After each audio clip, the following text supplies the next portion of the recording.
આજે આપણે વાત કરવાના છીએ બે મહાન અવતારોની. હનુમાનજીના અવતાર સંત શ્રી દાદા ત્રિકમ સાહેબ અને લક્ષ્મણ જતીના અવતાર સંત શ્રી દાદા મેકરણ વિશે. વર્ષો પહેલાની આ વાત છે. ધ્રંગ ગામે સંત શ્રી દાદા ત્રિકમ સાહેબ તેમના અનુયાયીઓને ત્યાં પધારે છે. દાદા ત્રિકમ સાહેબ તેમના અનુયાયીઓ સાથે સત્સંગ કરી રહ્યા હતા. આ બાજુ દાદાની ઘોડી ગામના પાદરમાં આવેલ સંત શિરોમણી દાદા મેકરણની વાડીમાં ઉભેલ લીલો બાજરો ચરવા માંડી જાય છે. ઘોડી કોઈનાથી પણ હટી નહીં. છેવટે કોઈ સેવકે દાદા મેકરણને આ વાતની જાણ કરી. દાદા મેકરણ વાડીમાં આવે છે અને ઘોડીને કહે છે કે મારી વાડીમાં બાજરો ખાઈને તું હજી ઊભી છે. આ વચન સાંભળતા જ ઘોડી ત્યાં જ ઢળી પડે છે અને મૃત્યુ પામે છે.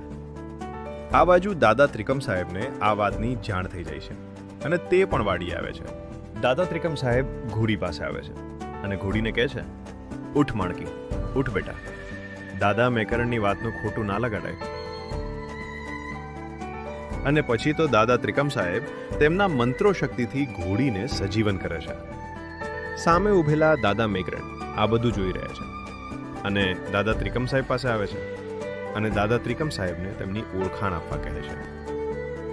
દાદા ત્રિકમ સાહેબ કહે છે, રામ લંકા પર સંચર્યા 18 પદ મદર સાથ, તેદી સૈન્યમાં હું છડીદાર.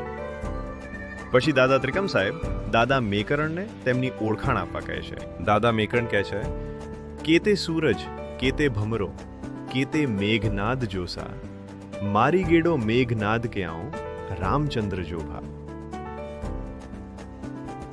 અને પછી તો બંને મહાન સંતો એકબીજાને ગળે લગાવે છે અને ભેટી પડે છે.